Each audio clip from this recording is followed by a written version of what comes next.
We study billionaires, and this is episode 62 of The Investors Podcast. Broadcasting from Bel Air, Maryland, this is The Investors Podcast. They'll read the books and summarize the lessons. They'll test the waters and tell you when it's cold. They'll give you actionable investing strategies. Your host, Preston Pish and Stig Broderson. Hey, how's everybody doing out there? This is Preston Pish, and I'm your host for The Investors Podcast. And as usual, I'm accompanied by my co-host, Stig Broderson, out in Denmark. Stig and I are reading a really long book right now, and we just finished up our last episode with Trent, talking about Charlie Munger, and we're reading a really long book. And so we needed a little bit of extra time to be able to get through that book. And so Stig and I were saying, which books have we read in the past that we could do an episode on? And the one book that kind of came to mind was this book called Security Analysis. I know there's a lot of people out there that are always hearing us talk about the book Security Analysis, but today's episode, we're actually going to go into a little bit of depth to talk about what we actually know about this book. So before we start diving in and talking about this particular book, I think it's really important for us to give the proper amount of context for people to understand what it is that we're about to talk about today. Warren Buffett has a quote saying that Security Analysis, The Intelligent Investor, and The Wealth of Nations were three very, very influential books shaping his life. He also has another one that he's read called Common Stock and Uncommon Profits by Phil Fisher. He says that makes up about 15% of his investing philosophy, as he's broke that down into a percent. But the one that we're really going to focus on, as I said, is Security Analysis. So I want to start off by reading the foreword in Security Analysis, which is written by Warren Buffett. The book starts off, and it's 4 or 5 paragraphs here. So I'm just going to read the whole thing and let you guys hear it directly from Warren Buffett's quote. So this is Warren Buffett's foreword. There are 4 books in my overflowing library that I particularly treasure.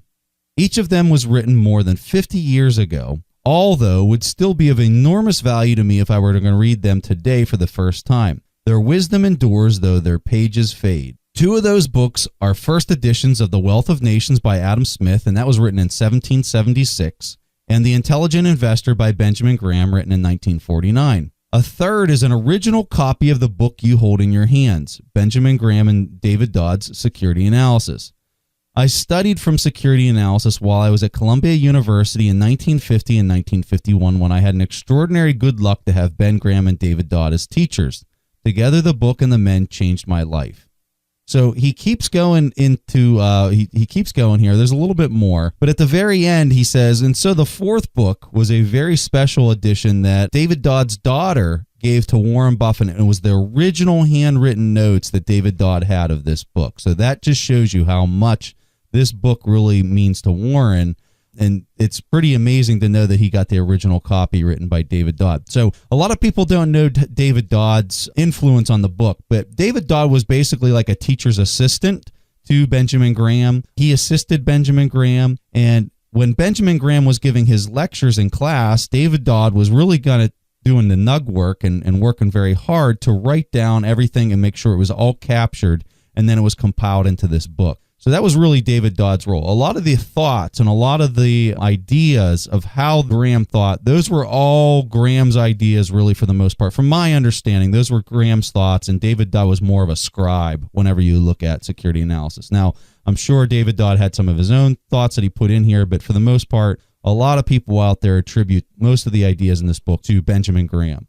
So that's kind of really the start. Now, the book that I purchased whenever I first started learning, and my poor book here is literally falling apart, and Stig can attest, I'm showing it to him over the screen. You can see the pages are literally falling out because I reference this thing so much. And I've got so many handwritten notes through this thing. I just love this book. This is hands down one of my most favorite and prized possessions. But aside from that, when I got my first book, I got the 6th edition of this book, and that was kind of a mistake, to be quite honest with you. I didn't know any better. And in the 6th edition, they took out a bunch of the chapters in this book. I don't even know how many chapters were taken out, but it's a lot. And that was one of the things that I didn't know whenever I purchased this, that they had removed a lot of the chapters from the original book, and the book is still huge. I don't know how many pages is this thing? 766 pages. Yeah. And they probably just took out the chapters that they knew no one would read or less understand. All these ones on the speculative features and that kind of stuff, they just totally axed them out of the book. Now, what you'll find is they gave an accompanying CD that came with the book. Yeah, I'm looking here in part 2. There's 1, 2, 3, 4, 5, 6, like 6 chapters that aren't even included out of you call it 10 or 15 chapters for that section. So that's really frustrating to me that you don't have a hard copy of that. Now, where it really came in useful, though, is they gave you a CD that's attached to the book. The CD comes with the book, and it's a PDF of the entire book. It doesn't have those chapters removed off of the disc that you got. And so, in a way, that's where the 6th edition, I really liked it because I could search for terms through the PDF file. I could search for things that really saved me a ton of time instead of trying to flip through the book or find where I had tabbed it for certain notes. So that's one nice feature about the 6th edition. So there's the give and take if you're trying to decide which version of Security Analysis to buy. So anyway, Stig and I, a lot of people might not know this, but Stig and I wrote an executive summary of this book because it is so difficult. I remember the first time I tried reading this, I was like, what in the world is in this book? And it was very difficult for me. And to be honest with you, the first time I tried to read it, I didn't read it at all. I was really struggling and knew there was really important information in it, but I didn't understand the terminology. And I think that that's probably the most important thing I tell a lot of young investors when I'm talking to people is I tell them, learn the terminology. Stig, you like to use the reference of traveling to another country and not knowing the language. And I think that's a fantastic example. I'll let Stig say it. You know, it's a great example. Yeah, so the way that initially I looked at security analysis, whenever Preston came up with this amazing idea that we should write the summary of the security analysis, he said that, yes, Preston, that's literally the case for me because in 9 months from now, I will actually be moving to Korea and I don't know how to say anything in Korean. And so I'm very worried about that. And I guess that's the same feeling that people have whenever they open up security analysis. I know, at least from my perspective, I felt like I was a foreigner in a new land. And this was definitely not the first investment book I read, Security Analysis. But it was by far the hardest in that point in time because not only was he using like a lot of words that I had no clue what meant, but he was also using a lot of different words for the same thing, which is not what you're looking for when you're looking at a traditional book. And I don't know if it was just me, but he was not consistent about which words that he would use for the income statement. Then it was the income statement or income account or the profit and loss or whatnot. So I just remember I was very confused. And I remember back then you said that, you know, Stig, I know that we were going to write this book and I'm sure it would be a great book, but just know that no one will ever want to buy this. You told me the dividends was really that you would grow your knowledge. And definitely the latter is true. Well, so he's exactly right. When we wrote this summary guide, it was a little bit more for ourselves than really selling it, to be quite honest with you, because we wanted to basically ensure that every word in every chapter of this book is something that we fully understood. And I know when I was going through this and I'm writing a summary guide to help people break this down into simple and plain English, there was many times I was looking up terminology saying, wow, I don't even know what this term is. And I would have to look it up and be like, oh, this is just like a different term that's been used in the past or something really basic. But that's the big hurdle here. And what was really nice, and it talks about how ambitious I can sometimes be with myself. I'm reading about Warren Buffett, and I read this line that says, Warren Buffett learned everything he knows from this book, Security Analysis. And so me, as the person who's just maybe a little overambitious at times, like, oh, well, that's simple. I'm going to buy that book and read it and totally understand it. So I buy Security Analysis. It comes, and I start going through it, and I'm like, what in the world is this saying? And you know what? In a way, that was really good because it created this enormous challenge for me to actually try to figure out what this book was all about. And so for me, finally writing this summary with Stig on Security Analysis, it's called The 100-Page Summary of Security Analysis. It's on Amazon if any of you guys are interested in it. But when we were done, it wasn't even close to being a 100-page summary. It was like 220 pages or something like that. And let me tell you, we summarized the living pulp out of this book. and it was still a 200-page summary. But it's still called 100-page summary. I like that. That's right. That's right. It is.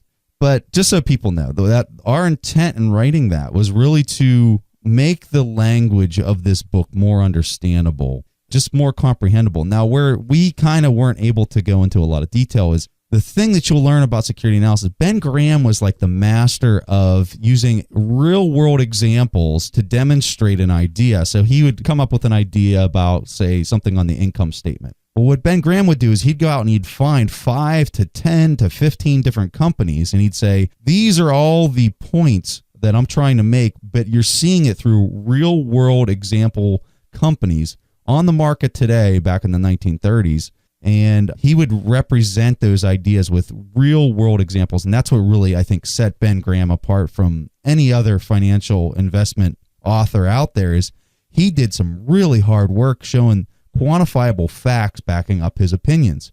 So that's where I think, Stig, in our summary, we really didn't cover the examples. And I think when you cut a lot of those examples out, you free up a lot of space and you just get to the idea. And that's what we were really trying to capture in our writing and trying to understand this. And yeah, and I really think it's a good point, Preston, because some of these examples are really complicated. I mean, really, really complicated. So for one thing, he talks about how to value the investment portfolio of another company and how that is measured, how that is accounting for in their financial statements, which is, by the way, different accounting rules that you use today. But I think it's really interesting because Preston and I, what we're doing right now is we're reading a book called Buffett, The Making of an American Capitalist. A great book, by the way. It's a long book, but it's a great book. And what you can see in that book is that Warren Buffett actually did the same thing.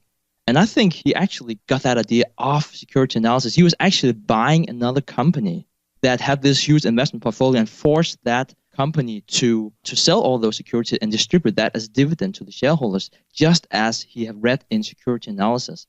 And I'm just going to say this is not an easy process to do, to value this investment portfolio, then to take control over the company and start distributing out to the investors. I think that was an amazing accomplishment from Warren Buffett. I almost feel like it was not a Warren Buffett type of deal. It's more like a Carl Icahn kind of thing, like an activist approach. But in that sense, I also think that Benjamin Graham had really activist style of doing it, and it was something that Warren Buffett did in his early years.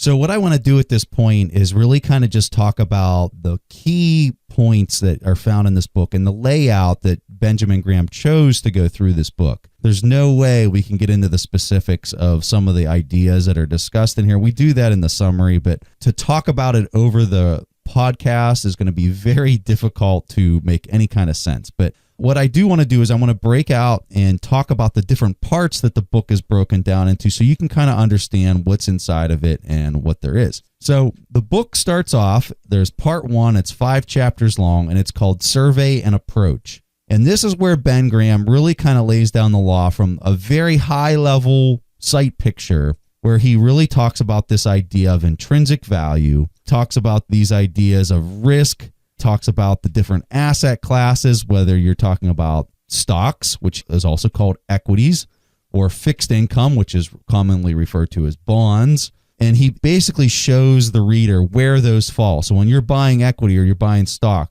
that sits lower than the architecture of owning a bond. You have a higher stake or a higher claim inside of that architecture in the event that the business would go bankrupt. So what's important as you're talking about bankruptcy, because that comes up a lot with Benjamin Graham, and the reason it comes up is because this book was published in 1934. So let's think about the context of what Benjamin Graham was writing about, because you talk about the deepest and darkest part of the Great Depression, you're talking about those early 1930s, really specifically, I think the deepest was 1933 when they came off the gold standard. So you think about when they would have been writing this, they would have literally been writing this book right in that time frame when it gets published in 1934. So that's where he was seeing the world is, hey, how can you protect your interest in whatever you're investing in? And so he would talk about, hey, if you own a bond and you own stock, and the company goes bankrupt, guess what? The first person to really lose their money in the grand scheme of things is the person holding the stock. The next person is the preferred shareholders. The next person is the bond. Then you get into the banknotes and things like that. it really kind of takes shape from this really big idea of you got these companies and you got intrinsic value, you got inherent risk, you got these different asset classes. And he breaks that down in really the first 5 chapters. What I really took away from this first part was how he distinguished between investment and speculation. And I actually also think that we have to talk about the concept, as you were talking about before, Preston, because this was just right after the Great Depression. And he was saying like multiple times that even cautious investors might be looked at as speculators. And this was actually a concept that he addressed again and again in different editions. Also, that depending on the market conditions, sometimes speculators were almost looked at as investors. And then in times like 1934, whenever he published Security Analysis, even a very cautious investor like Benjamin Graham, he was by the public considered almost like a gambler because he was something called stocks and bonds. And then the public opinion just suddenly shifts. And I think that's really interesting also because that is basically what you see today. I'm sure that most of us remember what happened before the financial crisis. Like so many people were just considered geniuses because they borrowed a lot of money and bought some real estate. And then you couldn't say that you were investing in bonds or stocks or real estate after the crash because then you were, a speculator and it was so dangerous what you did. You were an idiot. No, yeah. And I'm not saying that, honestly. I'm saying that because the perception that a lot of people had at that point shifts like that. And that's a fantastic point. And that's a huge Benjamin Graham thing. He talks about it in the start of this book. You go to The Intelligent Investor, that's the very first thing he talks about. What's investing versus what's speculating? And that is a key concept that either you agree with him or you don't agree with him. And if you don't agree with him, you don't want to read another word because it's all based on that fundamental idea. And so that's where he starts getting quantifiable, which really had never occurred before this 1934 edition came out, where people was very speculative. It's like, well, that's going to go up. And here's a couple reasons why, where Benjamin Graham was saying, hey, you got this thing called the balance sheet. And then you got this thing called the income statement. And then you've got bonds, which in the way he describes and fits and pieces all of this together, for anybody that's watched the videos that I made for the Buffett's books, that's where all those videos really came from, was reading this book, fully understanding the ideas in this book, and then trying to piece it together in some type of format that was comprehensible for people to really understand how Benjamin Graham had pieced all those together. So let's go to the second part of the book. And in the second part of the book, Benjamin Graham starts off talking about fixed value investments.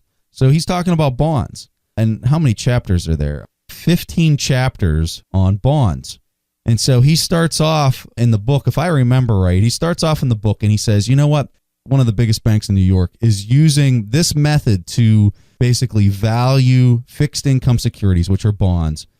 Why not use that same method as an investor, as an individual investor? Why wouldn't I look at it through the same context? And so he uses that as a framework. He goes and he basically dissects how this big bank uses their risk management to invest in bonds, and then he takes that on as an individual investor. And what's really interesting is he says, this I totally agree with. This I don't agree with. And these are all the reason why, and these are all the examples why. And he just gives this overflowing amount of information describing why he does or doesn't agree with their approach into valuing a bond in a particular manner. And it's quite comprehensive. It is amazing to go through. Like I said, it's hard at first if you don't understand the terminology. But once you get that terminology, you have such a deep appreciation for what he's doing and how in depth he's going on that analysis. Just one more thing on the terminology thing. Warren Buffett has a quote that says that accounting is the language of business. He says, if you don't know that language, you're really off to the wrong footing and the wrong step. You don't have the foundation to really step in there and really know what you're talking about. So just one more emphasis on how important the terminology is to understand, because you're never going to tackle a book like this unless you understand the terminology. Now I'm really worried about going to another country. No, no, bad joke. No, so I was completely blown away whenever I saw the second part of this book, because I knew what a bond was, and I was kind of like, that might be a chapter or two, but as Preston is saying, that was 15 chapters. And he's not just talking about bonds. He's talking about all types of fixed income maturities and how that deviates and how that's different in the railroad business, how that's different in the utilities business. And he is so comprehensive in everything he does in this chapter. But I think want to point out two things about the second part here. The first one is that he really talks about how the issue of a fixed income security is really the whole key here. You need to be able to dissect and to really understand who is the issuing that, the security, and then figure out what's the risk. He talked a lot about risk, and it's so important because you don't get any of the upside whenever you have a bond. If you're lucky, you actually get the coupon from that bond. It's not like if the business is doing well, you get more money. So he talks a lot about that, and he's very philosophical and really attacks this from many angles. So he's saying, well, is it actually safer for a company if it issues bond at a low interest rate? Because then your coverage ratio would be higher, meaning that the cost that they would have for the debt would be lower. Does that mean now it's a more safe bond?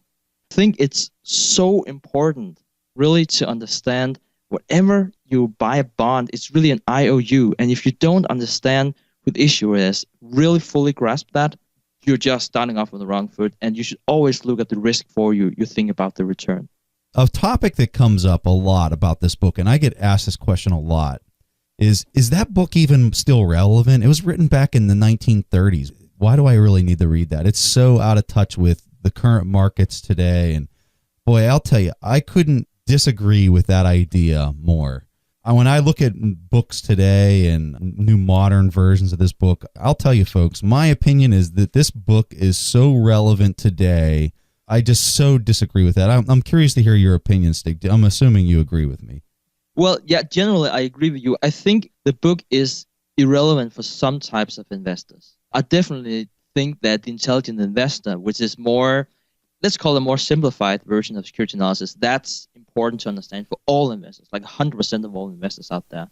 But I think for security analysis, the way it's written and all the points, I think if you're an active investor, I think it's important to understand all these things. If you're a passive investor or what Benjamin Graham calls defensive investor, you might be okay by only reading the intelligent investor. At least that's my opinion. You need to have a really profound knowledge about investing before starting security analysis. That's for sure.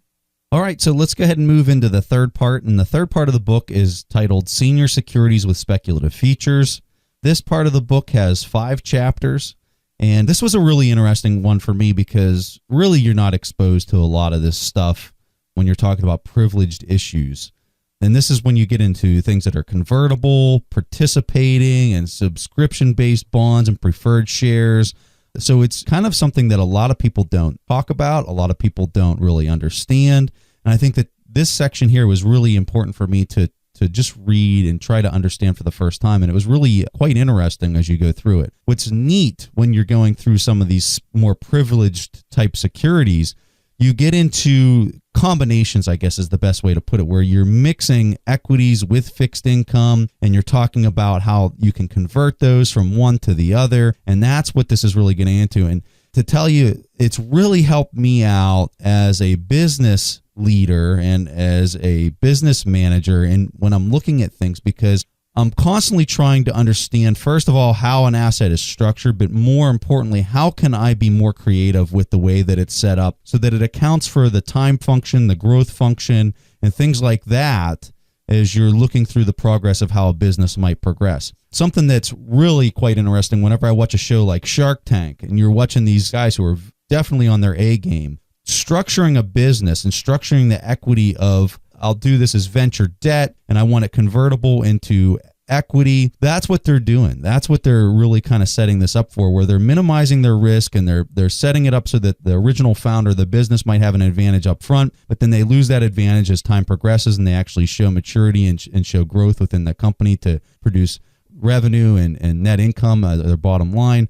So really quite fascinating read. And I think that it's probably something that people will really struggle with whenever they would try to do this initially, but as maybe their knowledge progresses, it's going to be something that they really value and look at a lot more.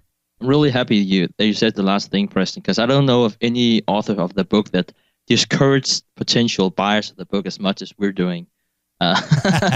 No, so what I really took away from the third part here was, first of all, how advanced it was, to be quite honest, but also how Warren Buffett has applied a lot of the same principles today. And the first thing that comes to mind is an investment in Bank of America. So what Warren Buffett did with Bank of America was that he bought $5 billion worth of preferred stock. Preferred stock, that's sort of something that's between a stock and a bond. So it's something that will give you a coupon, but you will not necessarily get the same upside as you would with a stock. I'll make sure to link a video where Preston actually explains this a lot better in like 10 minutes with some example, with some better examples than what I did. But just think about someone in between and think about it like that you're getting a coupon. So Warren Buffett, he's getting 6% of those $5 billion. But at the same time, he has the right, or this is called a warrant, by the way. It's something that's issued by the company. So Bank of America had given him warrants to buy 700 shares of Bank of America at an exercise price of $7.14. So at any point in time, he convert this to at a price of $7.14 to Bank of America. I love that point, Stig. And I got the same exact opinion whenever I did this. And we've never talked about this before, but I got the same exact opinion when I was reading through this part of the book. And I'm saying, this is exactly what he did in 2008. And the example that really kind of I remember was Goldman Sachs. So he did a preferred stock buy from Goldman Sachs. I think he purchased about $5 billion worth of preferred stock that yielded a 10% dividend, which, just so people understand the simplicity of preferred stock, it works almost identical to a bond. It's almost exactly the same as a bond. So he purchased this preferred stock. And it's not the same, but it's really close to being the same. So for simplicity's sake, that's probably the best way for you to understand it. But he purchased this, if I remember right, the book value that he purchased the preferred stock at was $115 a share. And if you go back and you look at the book value of the common stock on Goldman Sachs at that particular point in time back in 2008, if I remember right, it was around $115 a share. So he locked that in, and then they were paying a 10% dividend on that preferred stock. So he's collecting that dividend. Then he has the option to convert it into common stock at, I think he had to hold the preferred, I think the convertibility could occur at 5 years. So the beauty behind this move that he did back in 2008, because people really didn't understand what he was doing and why he was doing it that way, was he had the opinion that Goldman Sachs was going to come back to being worth a whole lot more, or a premium to that book value of $115 a share. That was his opinion, I'm assuming. And so he didn't know how long it was going to take for it to get there, but he knew it was going to ultimately and eventually get back to a value above that 115 mark. But he didn't know when it was going to occur. So his opinion is, hey, let me lock in a 10% dividend over the next 5 years. If the stock starts going crazy and starts going higher, well, I'm actually holding that value, but it's being masked behind that preferred stock value, or that dividend that I'm receiving, that 10% dividend. But I can convert it into common stock at any point in time. So I don't know what Goldman Sachs is at right now. I would assume it's well over $200 a share. I could look it up. And Stig, are you looking it up? It looks like you are, yeah. And so what he did is he was able to lock in that equity growth on the common stock. Yeah, he's nodding his head. What is it, Stig? I'm curious. Well, 197. Boom. Hey, that was close. That was close. $3 off. Okay, so he locked in that price, and he was able to convert that over to common stock whenever he felt it was right and the time was necessary. But think about that. He locked in a 10% dividend on $5 billion. So he's making $500 million a year on the dividend as he sits around and waits for the equity to mature. And he bought these for $115 a piece. I believe that was the price. You'd have to go back and look, but I think that was the price.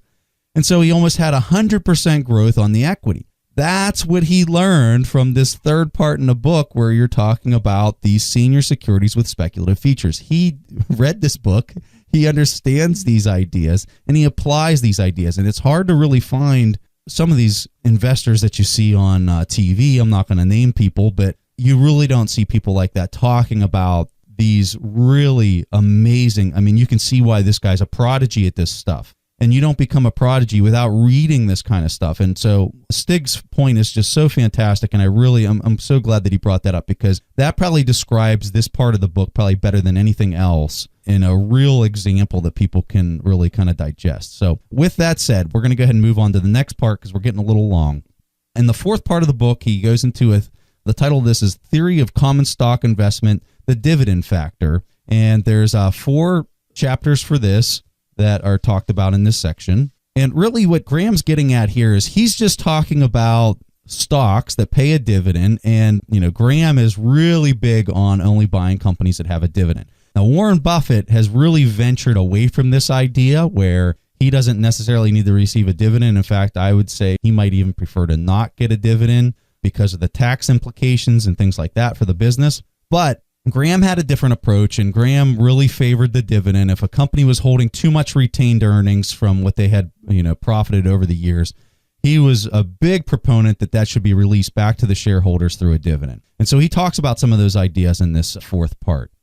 Well, I also think it was a safety issue because it's really, really hard to manipulate your financial statements if you're paying out dividend. Well, you can still do that, but if you're consistently paying out dividend, you have that safe amount of cash flow flowing out to you. And what you see not only in this section, but in all the other sections is that when Graham tells you about how so many companies have been manipulating all of their statements to really appeal like they have a lot of assets or have a lot of earnings, but they really don't have. So I think that's why he favors dividend. I don't know if he lived today in the environment that we have today, if he would favor it the same way. I just think it was a way of protecting himself. And I also want to say that at that point of time, the yield that you could get on dividends was just phenomenal. He's talking about very generous double digits dividend yield for, safe, stable companies, and you don't see that today. Yeah, and I think there's been a major change, and we can talk about this real fast. I think there's been a major shift in the thought of business, which I agree with. I think as a manager of a business, you want to have a certain amount of retained earnings for that asset that you might need to purchase, because the market is just so competitive these days. If you don't have that war chest at your disposal, somebody could come in with a competitive advantage and knock you out of the race so fast it'd make your head spin. And I think that's why you've seen this shift where it's more acceptable for business leaders to retain a lot of their earnings on their balance sheet in the event that they do need to go toe-to-toe with a competitor. Back whenever Graham wrote this, I don't think that was necessarily the going concern and the going thought process. It was more, hey, pay the owners of the company, which are the shareholders, and move out and keep sucking whatever earnings or profit that those assets can produce out of them. And at this point, we'll go into the fifth part of the book, which is the analysis of the income statement and the earnings factor in common stock valuation. So at this point in time, this is where Graham jumps from talking about basically bonds and fixed income and the speculative features of fixed income. And he's making that jump over into common stocks. He does that around part 4, part 5 of the book. So just to give you an idea, that's right around the 400-page mark of the 6th edition. If you were looking at the 2nd edition where it's the full length and all these chapters aren't cut out, I'm sure to be even deeper into the book. Just to give you an idea of how much he talks about fixed income securities before he even gets to common stock. So when we get to the 5th part, this is where he talks about the income statement. So anyone that's gone through our Buffett's Books videos, they know that we've got the income statement, we've got the balance sheet, and we've got the cash flow statement. The cash flow statement wasn't something that even existed when Benjamin Graham wrote this book, so it's not even discussed. I love talking about the cash flow statement, so it's kind of interesting to know that wasn't even something that was available back whenever he wrote this. But here in the 5th part, that's whenever he starts talking about the income statement. So let me break down the income statement for anybody out there listening that doesn't know what this is. The income statement is like looking at your checking account, okay? You could look at all the money that's come in, and that would be your top line. And that would be called your revenue or your sales. It has some different terminology, and that's where things get a little bit tricky. But think of that as your top line. That'd be all the money flowing into your checking account. And then if you could take all those receipts and everything that you've spent coming in and out of that checking account and you added all that up, what was left at the bottom line, that would be called your net income. And that's really the profit that the company has produced for the year. And that's probably the easiest way, simplest way. I'm sure it's not 100% a matchup to what the income actually represents, but it gives people an idea of what an income statement is for a business as you would look at how they function. So it's really important. As you look across all the companies on the stock exchange right now, and you were able to pull up all their income statements, what would you say the percentage is, Stig, that people would, or I'm sorry, not people, but companies would actually have a positive number for their income statement? I would guess 60%, somewhere around there. Something around that, yeah. So out of all the companies on the stock exchange, only 60% of them would have a bottom line that's actually profitable. And I think for a lot of people, that might blow their mind. They might not even realize that, but that just shows you how difficult and how competitive it is out there to turn a profit, to even have something that's profitable. Now, that doesn't mean that they haven't been profitable in the past. I'm just saying right now, time now, you could probably look across the stock exchange and about 40% of companies aren't even turning a profit. So that's what the income statement is. It's telling you, is this company profitable? And if they are, what's that number? What's that bottom line number? I think if there's one thing you can really take away from this book, which you probably can't find in the literature out there, at least that's my experience, is how he looks at earnings and the very detailed approach he has to figure out what's the true earnings of this company. I think all the other content that's out there, they're saying something like, well, you should probably just take the average. Well, that's not good enough for Benjamin Graham. He's really talking about how to look at each line in the income statement, or a cash flow statement for that matter, even though it wasn't invented back then, and see how can you figure out what's the true earnings. Now, he is saying that still it is a qualitative calculation you have to do. It's not a finite calculation. But I think the way he approached this is really worth buying Security Analysis for, because he's so detailed about that. I do want to say one thing, though. If you're reading the original version, a lot of the practices that he's criticizing, that's not legal anymore. So don't think that corporate America are more corrupt than you might think in Security Analysis. That's a good point. And I want people to understand what Stig's talking about as far as saying, what's the real earnings? Okay, so let me give you a really basic example as I'm looking at the hardware that we use in order to do this podcast. So let's say that our company produces $10 of profit on the income statement. So that's the bottom line. There's $10 there. Now, in the past, we have purchased, like I'm looking at an iPad that does the sound at the beginning. I've got a big screen TV thing set up here. I've got a mixer board. We got a really nice microphone. So all that stuff costs money. Let's just say that it cost $5,000 to have all this recording equipment. Now, let's say I wanted to sell all this equipment and I wanted to do something else with my company. So if I sold that $5,000 worth of equipment, would I get $5,000 first of all? And the answer is absolutely not, because it's used. So let's say I would only get $2,500 for that equipment. Now, as I would carry that loss, because it's now, it was worth $5,000, I sold it for $2,500. So I would carry that loss over to my income statement, because all those numbers, that $5,000, that $2,500, that was actually sitting on my balance sheet. That was not sitting on my income statement. As I would sell that then moves off of my balance sheet onto my income statement, and it materializes, it actualizes onto my income statement. So like we said, the net income, the profit was $10. Well, now I have a huge loss that I've got to write off onto that income statement of $2,500. So now it looks like I lost $2,490 for the year. You see where that happened? See, the profit was added to the negative there. And so it looks like I had this big loss, but in all actuality, that's not really the flow of my business that's creating that value. That was something, an asset that I previously owned. So what he talks about in this section of the book where he's analyzing the income statement, he's going into detail talking about, hey, although the company might have had earnings this year of this amount and the following year this amount, this is how you really get down to what is the flow of money that is flowing through this company, which we commonly refer to now as what's the cash flow of the business? What's the free cash flow of the business? And that's what Ben Graham was trying to get at back in the 1930s. And this concept and this idea wasn't something that was readily available or anyone was even talking about it. But back then, Graham was. I just have a super quick comment here. So you might be thinking, so how would that apply to a big corporation today?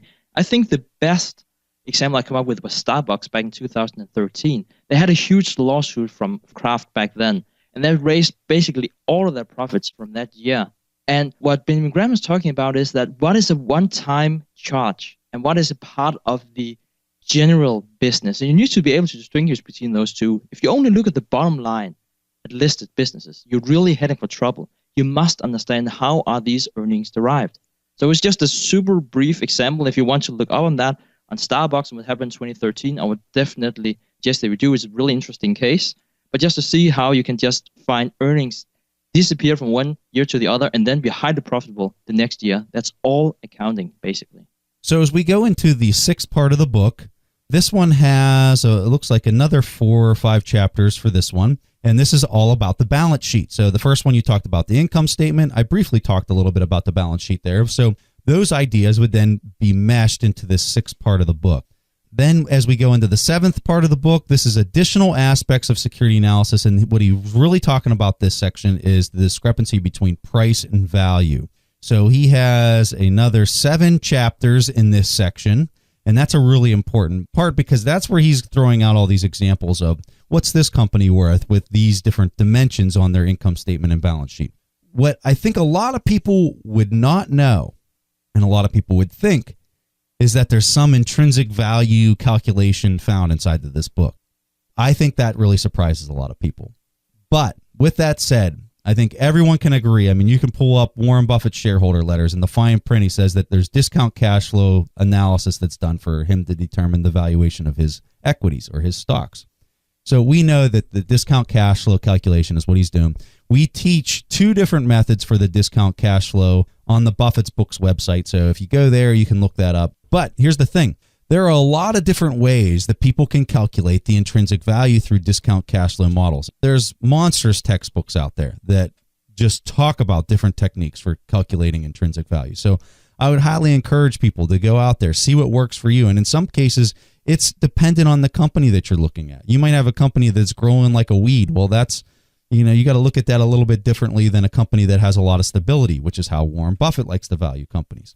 So there's a lot of different methods, and I think for people just to get fixated on one probably isn't good for you. I think it's important for you to learn all the different methods and all the different ways to really do that discount cash flow analysis. But yeah, our website on buffettsbooks.com has 2 calculators that you can use for that. We also have calculators for figuring out the value of a bond, figuring out the value of a preferred stock that's callable, all sorts of things like that. So we highly encourage you to use those tools. So really, that's all that we have for our review of security analysis. Just an amazing, absolutely amazing book. And you have to understand the terminology to do it. That's what we tried to really accomplish with our summary guide that we wrote. If there's a new term that's identified in the book, we try to describe what that term is, or at least we like to try to explain things in a very simple language that's understandable for people. Because, although Ben Graham was obviously brilliant, a prodigy at this stuff, I would say that their writing style is not the most conducive for people to try to learn if you don't have a very large and robust foundation of understanding to start with. I want to tell people, we have this tool on our Investors Podcast website. Go to the link that we have on our website because you can download your first book for free. That is the key point here. You can download your first book. It doesn't matter what it is. It could be a $40 book. You can download it for free by using our link and signing up for your Audibles account. That's how we read all of our books. All right, well, that concludes our episode this week. We really want to thank everyone for joining us, and we'll see you guys next week. Thanks for listening to The Investors Podcast. To listen to more shows or access to the tools discussed on the show, be sure to visit www.theinvestorspodcast.com. Submit your questions or request a guest appearance to The Investors Podcast by going to www.asktheinvestors.com. If your question is answered during the show, you will receive a free autographed copy of the Warren Buffett Accounting Book. This podcast is for entertainment purposes only. This material is copyrighted by the TIP Network and must have written approval before commercial application.